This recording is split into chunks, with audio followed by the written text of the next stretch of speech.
자, 이제 우리 주일 예수님의 명령에 대해서 49가지 명령들을 살펴보고 있는데요. 이제 7번째 우리 화해하라라는 명령입니다. 화목하라. 우리 굉장히 중요한 주제입니다. 그래서 두 주에 걸쳐서 나눠서 말씀을 살펴볼 텐데, 우리가 이 화해하라는 주님의 명령이 우리 가정에서 또 우리 교회 공동체에서 만약에 실현될 수 있다면 정말 이게 엄청난 하나님의 역사의 출발점이 되는 아주 중요한 우리 예수님의 명령 화해하라. 우리 한번 따라해 볼까요? 화해하라. 자, 여러분들 우리 그 그리스도를 본받아라는 유명한 책이 있습니다. 토마스 아 캠피스라는 독일 카톨릭 수도 사제이자 신비 사상가가 그리스도를 본받아라라는 책을 썼는데, 이 토마스 아 캠피스가 이런 말을 했습니다. 이웃의 무게를 우리 자신의 무게와 똑같은 무게로 보는 것이 얼마나 드문 일인가, 이런 말을 했습니다.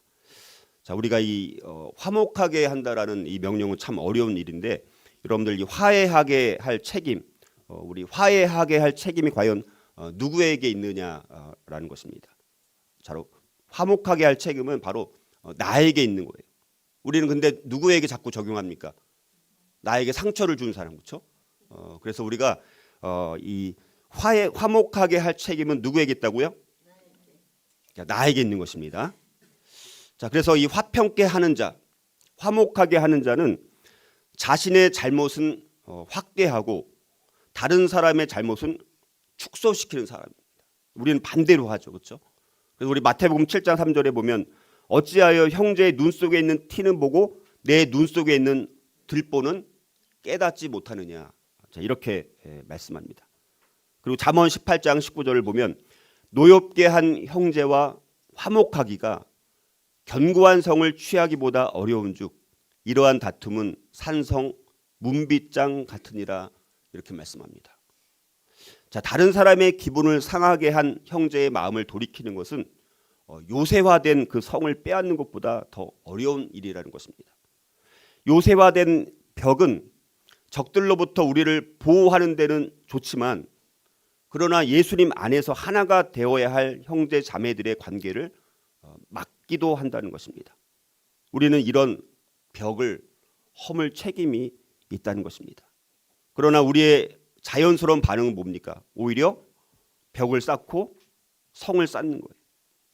왜냐하면 우리가 더 상처를 받기 원하지 않기 때문이고요. 상처를 받기 원하지 않는 거예요. 자, 이렇게 벽을 쌓는 가장 주요한 방법은 다른 사람들의 잘못을 자꾸 기억해야 됩니다. 다른 사람들, 초점이 나에게 있는 것이 아니라 자꾸 다른 사람의 잘못을 기억해야 되는 거예요. 과거 남의 잘못을 기억하는 모든 사람들은 분열의 담에 벽돌 하나를 더 얹고 있는 것이라는 거예요. 남의 잘못을 말할 때마다 우리는 벽돌 하나를 더 올리고 있는 것입니다. 자, 그래서 우리가 화목해야 하는 우리의 책임, 다른 사람에게 적용하는 것이 아니라 나에게 그 책임이 있다는 것을 오늘 기억하는 것이 굉장히 중요합니다. 우리의 전 삶을 통해서 가장 중요한 것은 우리가 만들어가는 관계입니다. 관계. 우리 관계가 가장 중요하죠. 첫 번째는 누구와의 관계입니까? 하나님과의 관계. 하나님과의 관계. 그렇죠? 그리고 다른 사람과의 관계. 이게 우리가 하나님과의 관계를 어떻게 만들어 가느냐, 아니면 다른 사람들과의 관계를 어떻게 만들어 가느냐, 이게 우리 삶 가운데서 가장 중요한 부분이라는 것입니다. 자, 그런데 우리의 죄 때문에 우리는 관계 안에서 계속되는 긴장과 다툼을 경험하게 되는 것입니다. 관계 안에서 오해와 싸움이 있을 때 우리는 우리에게 그것을 통해서 고통과 슬픔을 경험하게 됩니다. 이럴 때 우리는 쉽게 사람들을 어떻게 합니까? 이제는 상처받기 싫어. 오히려 사람들을 멀리하게 되고 관계를 끊으려는 그런 유혹을 받게 된다는 것입니다. 자, 그러나 하나님은 화해하라라고 명령하시면서 우리를 평화를 지키는 사람으로 부르셨다는 것입니다. 우리는 다른 사람에게 찾아가서 분쟁의 원인에 대해서 이야기를 하고 그 문제 해결을 위해서 할 수 있는 일을 해야 할 책임이 있다는 것입니다.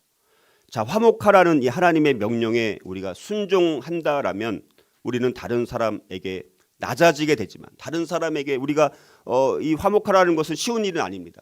그러나 이 명령에 순종할 수 있다면 다른 사람에게는 우리가 낮아질 수는 있지만, 그러나 하나님께서 우리 삶에 부어주시는 새로운 은혜로 오히려 우리는 영적으로 부자가 될 수 있다는 것입니다. 우리가 영적으로 부자가 되고 싶다면 우리가 화목하라는 명령에 순종해서 다른 사람에게 찾아가서 오히려 우리가 낮아질 필요가 있다는 것입니다. 자, 그렇다면 우리 오늘 이 화해하라라는 명령에서, 자, 화해라는 것은 과연 무엇일까? 화해의 정의는 무엇이냐? 자, 화해라는 것은 철저하게 변화하는 것을 말합니다. 화해. 그러니까 약간 우리가 화해가 굉장히 깊은 영적 의미가 있다는 것입니다. 그래서 먼저 철저하게 변화하는 것을 뜻하는 거예요. 깨어진 관계가 회복되는 거예요. 깨어진 관계가 회복되는 것입니다. 호의를 회복하는 거예요. 호의하는 쪽으로 내가 마음을 바꾸는 것입니다. 이전에 화목한 상태로 되돌아가는 것입니다. 이전에 조화로운 상태로 되돌아가는 것이 바로 화해라는 것입니다. 자, 그래서 이제 오늘은 화해하라라는 이 말씀의 일반적인 관찰을 통해서 이게 과연 어떤 의미를 갖고 있는지를 오늘 살펴보고요. 다음 주에는 화목하라는 7가지 원칙을 살펴봅니다. 그건 좀 더 구체적으로 어떻게 우리가 실천해야 되는지 초점을 맞춰서 다음 주에는 7가지 화목할 수 있는 원칙들을 살펴보고, 오늘은 이 말씀 마태복음 5장 21절부터 해당되는 그 말씀에서 우리가 이 일반적인 관찰을 통해서 이 화해하라라는 것이 어떤 문맥에서 나오고 있는가, 요거를 오늘 그 부분만 살펴보도록 하겠습니다. 첫 번째는 이 명령은, 자, 분노에 대한 논쟁에 이어서 나오는 말씀입니다. 오늘 이 화해하라는 명령은 그냥 화해하라는 것이 그냥 나온 것이 아니라 분노에 대한 그 논쟁과 이 토론에 이어서 나오고 있다는 것입니다.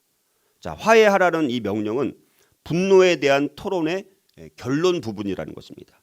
예수님께서는 이 토론을 통해서 화해를 방해하는, 화해를 가로막는 것의 실체를 밝히시고 계십니다.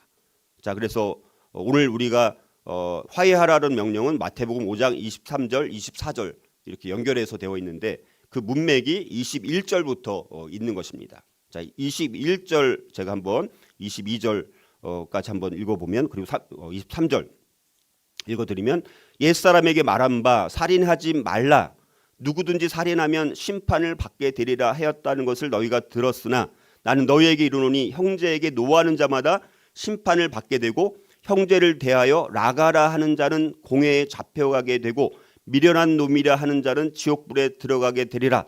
그러므로 예물을 제단에 드리려다가 거기서 내 형제에게 원망 들을 만한 일이 있는 것이 생각나거든 하면서 이제 화해할 것을 말씀을 하고 있습니다.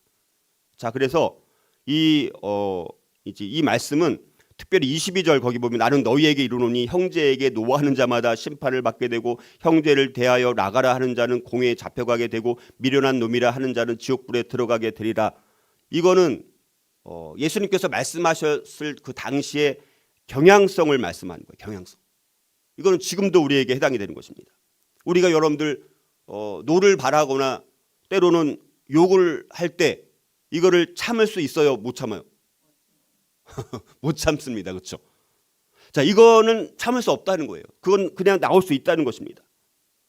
자, 중요한 것은 그 다음 우리가 오늘 읽었던 23절, 24절에서 나오는 적극적인 명령이라는 것입니다. 그러니까 노라든가 분노를 하고 화가 나고 또 때로는 막 욕이 나오기도 하고 이런 거는 우리가 참을 수 없을 수 있다는 것입니다. 그러나 우리가 화해하는 것은, 우리가 적극적으로 내가 찾아가서 먼저 가서 화해하는 것은 불가능한 것이 아니다라는 것을 말씀하는 것입니다. 그런데 이거는 하나님의 예수님의 명령이죠. 근데 우리는 화목하라라는 이 명령에 따라서 내가 누군가 마음에 상처를 받아서 거리를 두고 멀리 하고 있는데 내가 먼저 찾아가서 화해하는 것을 좋아해요? 싫어해요? 싫어합니다. 싫어해요. 그거는 자기가 하기 싫어서 안 하는 거예요. 자기가 하기 싫어서 안 하는 거지. 근데 주님은 뭐라고 말씀하시는 거예요? 그렇게 하라는 거예요. 근데 우리는 하기 싫어서 안 하는 것입니다. 그러니까 이거는 화해하라는 이 명령의 중요한 것은 우리가 순종할 것이냐 순종하지 말 것이냐, 이 부분이 굉장히 중요한 거예요. 이게 우리가 이게 너무 쉽게 오해하는 경우가 있습니다. 화해하라는 명령 이 부분을 우리가 잘 순종하지 않습니다. 자, 화내지 말라, 욕하지 말라. 이 명령을 하셨으면 오히려 우리는 실천하기 힘들 수가 있겠지만, 그래 예수님께서 끊임없이 어떻게 하라는 거야? 자기를 돌아보라는 거야. 다른 사람에게 우리는 자꾸 초점을 맞추잖아요. 근데 자신에게 자꾸 적용해서 자기를 돌이켜서 사람들로부터 내가 원망받을 일이 없나, 이것을 먼저 생각을 해보라는 말씀입니다. 근데 우리는 이 반대로 합니다. 반대로 하기 때문에 항상 관계가 좋아요, 어려워요. 이 관계 때문에 교회 안에서도 이 관계의 실패로 인해서 교회를 떠나거나 교회 간에 갈등이 생겨가지고 교회가 어려움을 당하고 이런 일들이 비일비재한 거예요. 너무나 많은 거예요. 너무나 반복되는 거예요. 만약에 이 화해하라는, 이 화목하라는 이 명령에 대한 진정한 의미를 우리 모두가 만약에 알고 있었다라면 아마 상처를 입고 교회를 떠나거나 우리 안에 그런 갈등이 아마 덜 있지 않았을까. 자, 그런 생각을 해볼 수가 있습니다. 그러면 화해는, 이거를 이해하려면 두 번째는요, 화해는 세 가지 요인을 이해해야 돼요. 화해는 세 가지 요인을 이해합니다. 하나는 교만이고, 두 번째는 분노고, 세 번째는 다른 사람을 끊어내는 태도입니다. 이 관계를 끊어내는 태도. 자, 이거를 우리가 이해를 해야 됩니다. 그래서 이 마태복음 5장 21절에서 24절까지 이 문맥에서 중요한 것은 화해가 필요한 세 가지 요인을 제시하고 있다는 것입니다. 자, 그래서 우리가 한번 다음과 같은 상황이 우리 삶에서 매우 빈번하게 발생하는 것을 보는데, 우리 가정에 한번 적용을 해보겠습니다. 자, 이게 진짜 정말 맞는 것 같더라고요, 정말. 자, 보세요. 자, 남편이 아내한테 상처를 주죠. 상처를 줘야 안 줘요? 남편이 아내한테 상처를 줍니다. 그러면 아내는 남편의 그 상처를 준 공격에 반발해서 어떻게 합니까? 남편을 비하시키고 마음에서 남편을 끊어내는 거예요. 그래서 아내는 남편에게 당한 그 일 때문에 남편을 끊어내는 것이 전적으로 정당하다라고 생각하게 되는 거예요. 자, 그러나 아내는 화해를 위해서 세 가지 요인을 처리해야 된다는 것입니다. 그게 바로 교만이고, 그것이 두 번째가 분노고, 세 번째가 마음에서 남편을 끊어내는 그 태도를 반드시 처리해야 된다는 거예요. 근데 이것의 대부분이 99.99%가 실패하는 것을 보게 됩니다. 자, 비슷하게, 유사하게, 자, 아내에게 그러면 상처를 주는 남편은 아내의 태도에 또 반발하여서 어떻게 합니까? 아내한테 또 화를 내는 거예요. 그래서 남편도 아내를 거꾸로 맞받아쳐서 비하하는 발언을 또 하게 되는 것입니다. 그리고 남편도 홧김에 마음에서 그 아내를 이제 끊어내는 거예요. 그래서 남편도 자신의 교만과 분노와 마음으로 아내를 끊어내는 그 태도를 처리하고 화해해야지만 된다라는 것입니다. 근데 이것이 계속해서 악순환되는 거예요. 이 처리가 계속해서 안 되니까 사탄은 계속해서 원하는 게 뭡니까? 가정을 파괴하는 거예요. 부부관계를 파괴시키는 것입니다. 그래서 이 분노 처리를 잘 못하고 화해하라는 명령에 순종하지 못하다 보니까 가정이 계속 깨어지고 문제가 생기는 것입니다. 우리가 이 오늘과 다음 주에 듣는 이 말씀만 정말 제대로만 깨달을 수만 있다면 가정에서 계속 반복되는 악순환, 이런 화해하지 못하는 이것들을 우리가 이번 기회를 통해서 반드시 한번 이거를 오히려 끌어낼 수 있는 저와 여러분들이 될 수 있기를 주님의 이름으로 축복합니다. 자, 그래서 이 세 가지 요인을 깨닫지 않고서는 갈등은 계속해서 반복될 것이고 그 갈등은 더 깊어지게 될 거라는 것입니다. 그리고 절대로 화해는 이루어지지 않게 될 것이라는 거예요. 자, 그래서 이 세 가지를 또 한번 연속적으로 살펴보면, 그래서 어느 쪽이든 비하하는 말을 하는 것은 교만이라는 것입니다. 우리가 상대방을 비하하는 말, 그러면 상처를 또 주고 또 받고 또 주고 이게 막 악화되는 거잖아요. 그렇죠? 그래서 비하하는 말을 하는 것은 그게 교만이라는 거예요. 내가 비하하는 말을 한다는 것이 교만이라는 것과 연결을 못 짓거든요. 우리가 그 부분을 이해합니다. 자, 살인이 잘못이라는 것은 당연한, 살인이 잘못된 거 안 된 거예요. 그거는 잘못된 걸로 우리가 다 인정을 해야 하네요. 다 인정을 합니다. 그런데 그 살인이 잘못이라는 기본적인 그 이해를 바탕으로 예수님께서는 언어 폭력에 대해서 말씀하십니다. 그게 22절입니다. 22절 같이 한번 읽어보겠습니다. 22절. 자, 시작. 나는 너희에게 이르노니 형제에게 노하는 자마다 심판을 받게 되고 형제를 대하여 라가라 하는 자는 공회에 잡혀가게 되고 미련한 놈이라 하는 자는 지옥불에 들어가게 되리라. 자, 여러분 성경은요. 살인은 칼을 통해서 총으로만이 아니라 우리가 입으로 하는 말로도 살인이 벌어진다라고 단언하고 있다는 것입니다. 그래서 잠언 18장 21절은 죽고 사는 것이 혀의 힘에 달렸나니 혀를 쓰기 좋아하는 자는 혀의 열매를 먹으리라. 죽고 사는 것이 뭐에 힘에 달렸다고요? 혀의 힘에 달렸나니. 자, 그렇다면 여기 보면 라가라는 말이 나오고 그렇죠. 미련한 놈이라는 게 나오죠. 라가와 이 미련한 놈이라는 말이 과연 무슨 뜻을 의미하길래 하나님은 이런 말을 쓰는 자들한테 아주 지금 엄격하게 심판을 하시는 말씀을 하느냐라는 것입니다. 라가라는 말이 뭐냐면 골빈 놈 이런 뜻입니다. 우리가 머리가 텅 빈 놈 뭐 이런 말입니다. 나쁜 놈, 이 바보 같은 녀석. 히브리 욕입니다. 욕. 라가란 말은 뭐라고요? 욕이에요. 욕. 그래서 조롱과 모욕의 표현으로 무가치함과 쓸모없음이라는 그런 의미를 갖고 있습니다. 좀 미련한 놈이라는 것도 뭐 얼간이, 멍청이, 뭐 돌대가리, 바보 같은 놈 이런 의미를 갖고 있습니다. 자, 그래서 이런 단어 라가라는 말이라든가 미련한 놈이라든가 이런 단어들을 사용하는 거는 그 사용하는 사람의 교만과 거만의 영을 드러내는 말이라는 거예요. 자, 그래서 이 교만은 다툼을 일으키게 된다는 것입니다. 하나님은 교만을 미워하시고 다른 어떤 죄들보다도 더 즉각적으로 신속하게 심판하는 게 어떤 죄입니까? 교만의 죄입니다. 교만이 그렇게 심각한 거예요. 왜냐하면 바로 이 교만을 통해서 우리가 하나님의 자리에 우리 자신을 앉히기 때문입니다.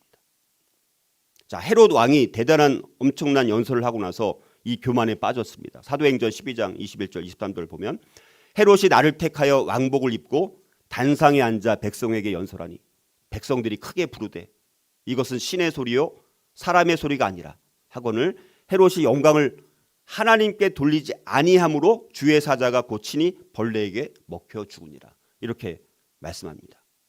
자, 여러분들 소돔과 고모라의 크나큰 사악함에 경악하는 우리는 불과 유황으로 모든 그 주민을 멸하시는 하나님의 공의, 하나님의 정의를 당연시 여길 수 있어요? 안 여겨요? 당연시 여기잖아요.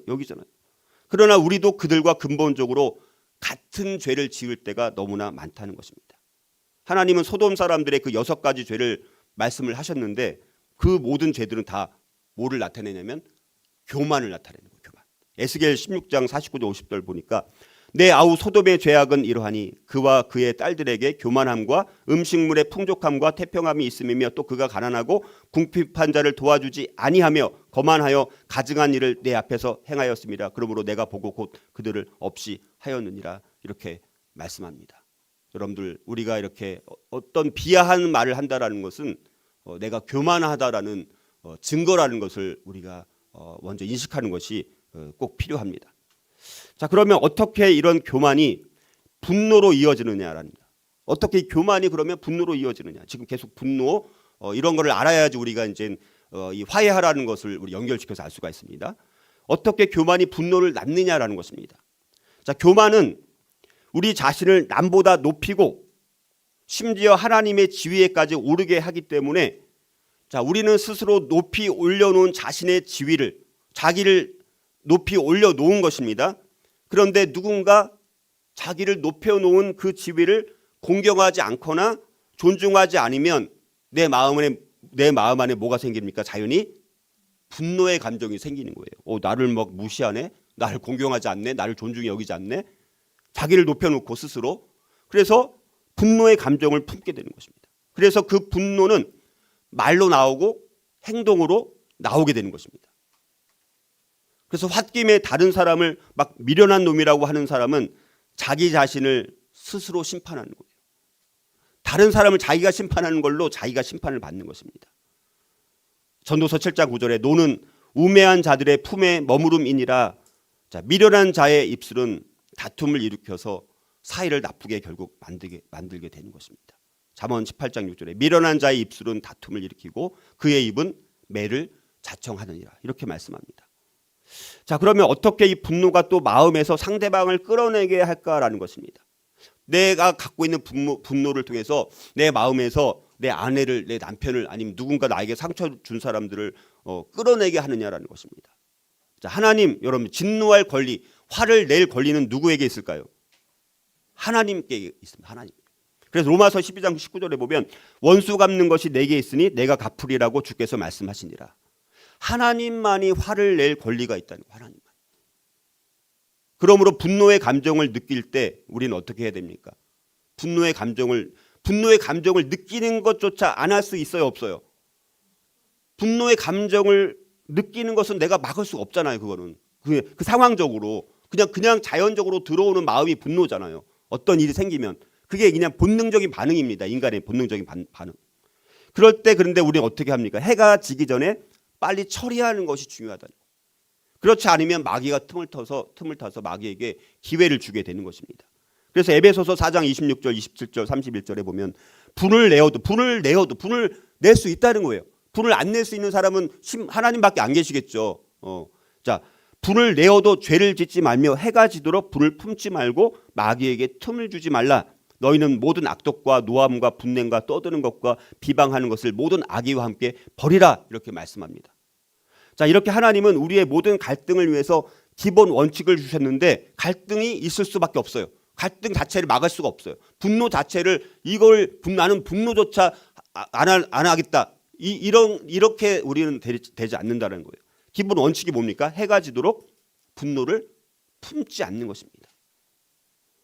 자, 그래서 화를 품고 화를 내는 것은 보복이라는 거예요. 복수라는 것입니다. 그게 복수. 우리는 계속해서 그 세상적인 것, 여러분 홍콩 영화는 맨날 주제가 뭡니까? 복수, 맨날 복수하는 게 복수로부터 복수로 끝나는 거예요. 모든 주제가 복수예요. 그게 세상 방법입니다. 근데 우리가 화를 품고 화를 내는 것 자체가 일종의 보복이자 복수라는 것입니다. 그래서 이렇게 분노는 복수 형태로 나오기 때문에 상대방을 끌어내게 한다는 것이죠. 자, 그래서 여러분들 마음에서 그러면 상대방을 이렇게 끌어내는 것. 이제 뭐 나는 이제 상대하기도 싫어. 나는 이제 관계를 끊을 거야. 자, 이렇게 마음 먹잖아요. 대부분 그렇게 마음 먹잖아요. 그렇죠? 참 저도 많이 찔림이 있어요. 야, 이게 참 쉬운 게 아니구나. 자, 그런데 마음에서 상대방을 끌어내는 것은 이제 뭡니까? 그 사람 없이 이제 난 지내겠다. 나는 뭐 더 이상 상처받기 싫으니까 나 관계를 끊고 너 없이도 나는 잘 지낼 수 있어. 이렇게 생각한다라는 것입니다. 그래서 교만의 극단적인 행동은 하나님께서 우리의 삶 속에서 보내주신 사람을 불필요하게 여기는 거예요. 자기 생각으로 하나님께서는 어쩌면 그 사람을 나에게 보내주신 사람일 수 있어요. 나에게 붙여준 사람일 수도 있고 나를 통해서 그 사람에게 뭔가 선한 영향력을 끼치게 해서 그 사람이 더 변화되는 삶을 살게 할 수 있도록 붙여준 사람인데 우리가 그 사람 때문에 거꾸로 자기가 상처를 받아가지고 나는 이제 상처받기 싫어. 상대가 안 되네. 그래서 그 사람은 나한테 하나님이 보내주신 사람임에도 불구하고 불필요하게 여기는 거예요. 그러나 만약 우리가 하나님께 속해 있는 사람이라면 그리스도의 몸에 우리는 지체라는 것입니다. 특별히 교회 공동체에 더 적용되는 말씀인 것 같아요. 그리고 모든 지체는 다른 모든 지체를 필요로 합니다. 우리 그리스도인들은 다 그리스도의 몸된 지체잖아요. 혼자서 경건한 삶을 살도록 부름받은 게 아니라는 거예요. 우리 항상 헷갈리는 게 뭡니까? 자기 혼자서 그냥 경건한 삶을 하나님과 직통 계시로 수직적인 계시를 통해서 막대기 신앙을 가지고 나는 하나님과만 내가 교통하고 교제하고 그렇게 할 거야. 그래서 혼자는 굉장히 경건한 삶을 살아가는데 어느 공동체만 나오면 맨날 분열을 일으키고 갈등을 일으키고 다툼을 일으키고 이건 말이 안 된다라는 거예요. 모든 지체는 다른 모든 지체를 필요로 한다는 것입니다. 우리가 다른 사람 없이 잘 지낼 수 있다라고 믿는 것 자체가 사탄의 속임수요 거짓말이라는 것입니다. 그래서 고린도전서 12장 21절 23절 눈이 손들어 내가 너를 쓸데가 없다 하거나 또한 머리가 발들어 내가 너를 쓸데가 없다 하지 못하리라. 그뿐 아니라 더 약하게 보이는 몸의 지체가 도리어 요긴하고 우리가 몸에 덜 귀히 여기는 그것들을 더욱 귀한 것들로 입혀주며 우리의 아름답지 못한 지체는 더욱 아름다운 것을 얻느니라. 이렇게 말씀하는 것입니다. 다른 사람이 우리에게 잘못했을 때 우리의 자연스러운 반응은 뭡니까? 그 사람을 우리의 마음에서 끊어내는 거잖아요. 끊어버리는 것이죠. 이것은 상대방에게 내 마음을 열지 않는 것이고 이제 가까이 지냈지만 가까이 형식적으로는 지내지만 실제로는 멀리 떨어져 있는 것입니다. 하지만 예수님 안에서 한 지체로서 우리는 다른 사람을 끊어버릴 수 없다는 거예요. 끊어버릴 수 없다는 거예요. 내가 판단해서 내가 그걸 끊어버릴 수 없다는 것입니다. 우리가 다른 사람을 끊어버리게 되면 문제는 뭐냐면 하나님께서 그 끊어버린 그 사람을 통해서 공급하시는 도움과 하나님의 은혜가 반드시 어떤 식으로든 있을 수 있다는 거예요. 그거를 이제 공급받을 수 없습니다. 더 이상. 그걸 끊어버리는 거예요. 하나님의 공급되는 은혜 자체를 내가 발로 걷어차는 것입니다. 그러니까 참 어려운 문제입니다. 이렇게 말씀드림에도 불구하고. 자, 그래서 마음에서 상대방을 끊어내는 것은 일종의 살인과 같은 것입니다. 요한일서 3장 15절에 보면 그 형제를 미워하는 자마다 살인하는 자니 이렇게 말씀합니다. 그 형제를 미워하는 자마다 살인하는 자라고 말씀합니다. 이젠 너 더 이상 나한테 필요 없어. 내가 너를 처벌하는 거야. 이렇게 스스로 결정을 내린다라는 것입니다. 자, 그러면 하나님께서 어떻게 우리의 관심을 끌어서 화해하게 하시는가라고 이제 우리 이 부분을 살펴보면, 자, 화해하라는 이 명령이 설명한 의미는 뭐냐? 만일 우리가 하나님을 예배하려고 하다가 다른 형제에게 내가 원망 들을 만한 일이 생각나면, 근데 우리는 생각조차 못할 수도 있지만 생각나게 할 때가 있습니다. 그리고 생각나도록 기도해야 되는 거예요. 사실은 우리는 거기에 관심이 없습니다. 그냥 예배라는 것이 하나님과의 관계만 회복하기 위해서 막 그런 마음으로 우리가 막 예배 나오지만, 그런 하나님은 하나님께 초점을 맞추고 예배 드린 것도 중요하지만 다른 사람들과의 화목에 하나님은 오히려 더 관심을 갖는 것은 뭐냐면 다른 사람들과의 화목에 관심을 더 갖고 있다는 거예요. 하나님은.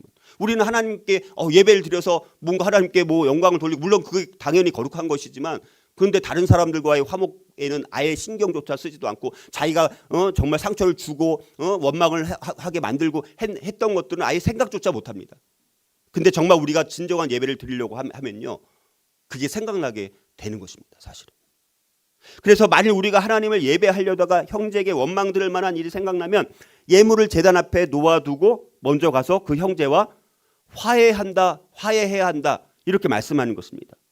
그러니까 이것은 우리가 하나님을 예배하려고 할 때 화해의 필요성을 생각나게 하시는 하나님의 방법은, 예배하려고 할 때 진짜 우리가 진정한 마음으로 예배 드리려고 한다면 화해의 필요성을 생각나게 하신다라는 것입니다.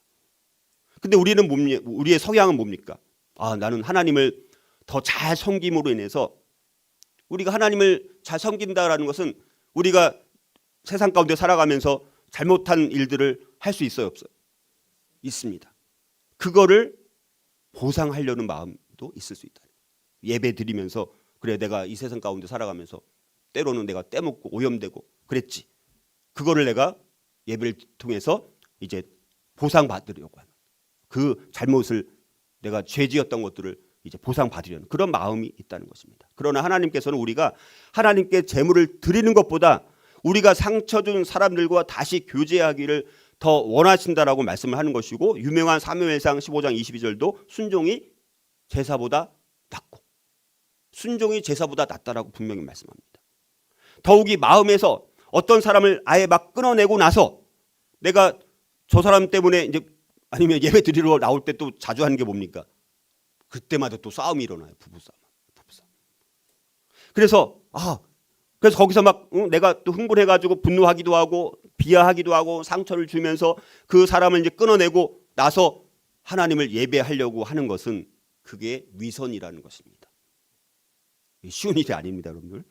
하나님께서 말씀하십니다. 요한일서 4장 20절 21절 보면 누구든지 하나님을 사랑하노라 하고 그 형제를 미워하면 이는 거짓말하는 자니 보는 바 그 형제를 사랑하지 아니하는 자는 보지 못하는 바 하나님을 사랑할 수 없느니라.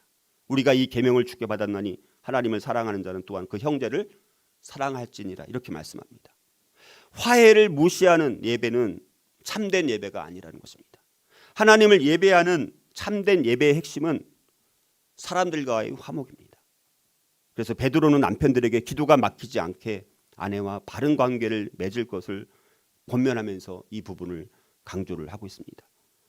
자, 그다음에 하나님께서는 그러면 우리의 예배보다 우리의 화해에 관심이 더 많으시다는 것입니다. 우리는 하나님께 우리의 경배, 우리의 찬양, 우리의 예물, 우리의 시간, 우리의 섬김 이런 거 드리고 싶은 것들이 많이 있습니다. 그렇죠? 그나마 그래도 다행이죠. 그러나 화해하라는 이 명령은 우리의 예물을 제단 앞에 놓아두고 우리가 잘못된 형제와 화해하고 그 다음에 돌아와서 예물을 드리라고 말씀합니다. 근데 우리는 예물을 드리는 것에만 관심을 갖고 있지 다른 형제와 화해하는 것에는 관심을 갖지 않아요. 근데 순서를 우리가 하나님은 이렇게 말씀하신다는 것입니다. 그래서 화해를 하지 못하면 오히려 하나님께서 외면하십니다. 우리가 화해를 하지 않고 만약에 예배를 드린다? 하나님은 그런 예배를 외면하시고 그런 사람을 외면하신다라는 거예요. 그리고 그런 것들은 오히려 사람들이 경멸하는 위선적 예배를 드리게 된다는 것입니다. 다른 사람이 보더라도 물론 다 자세히 내막을 알지 못하지만 막 지네끼리 맨날 싸우고 근데 예배 때는 막 거룩하게 옷 잘 차려입고 예배 드리러 가는 모습들을 만약에 다른 사람들이 본다라면 그게 오히려 위선적인 예배를 드리는 모습으로 비춰질 수 있다는 사실입니다. 자, 마지막으로 우리가 잘못된 초점이 어떻게 화해를 가로막느냐라는 것입니다. 우리의 잘못된 초점이 어떻게 화해를 가로막느냐. 우리가 누군가에게 상처를 받으면 자연히 상대방이 얼마나 잘못했는지에 초점을 맞추죠. 그렇죠? 거기에만 초점을 맞춥니다. 그러나 우리가 못 보는 부분이 있는데 바로 우리가 이렇게 반발하거나 교만하거나 사랑하지 못한 것도 하나님께서 보실 때는 그게 잘못이고 상대방은 또 이걸 더 큰 잘못으로 본다는 사실입니다. 그래서 우리가 쟁점은 우리는 누가 옳으냐. 그래 너 잘못했어. 나는 잘못한 게 없는데 왜 너 이렇게 잘못했어. 우리의 초점은 누가 옳고 누가 그르냐의 문제인데 여기서 말하는 이 화해 쟁점은 뭐냐면 누가 옳고 누가 그르냐의 문제가 아니라는 것입니다. 화해를 이루려면 각자 자기가 상대방에게 어떻게 반응했는지에 초점을 맞춰야 합니다. 가장 중요한 점은 뭡니까? 우리가 예수님처럼 반응했느냐라는 거예요. 물론 예수님처럼 반응하는 부분들은 우리 다음 주에 함께 살펴보도록 하겠습니다. 우리가 만약에 그리스도처럼 반응하지 않았다면 상대방이 아무리 잘못을 했을지라도 우리가 옳다라고 주장할 수는 없다는 것입니다. 우리가 자신의 잘못, 자신의 죄에 집중하지 않으려는 생각이 바로 교만과 독선과 자기 합리화의 명백한 증거라는 것입니다. 우리의 잘못에 우리 스스로가 책임을 질 때만이 참된 화해를 이루고 우리가 상대방과 하나님께 죄를 지었다라는 사실을 깨달을 수 있다라는 것입니다. 중요한 이거는 이 본문 맥락에서 오늘 이 원칙들을 살펴봤고요.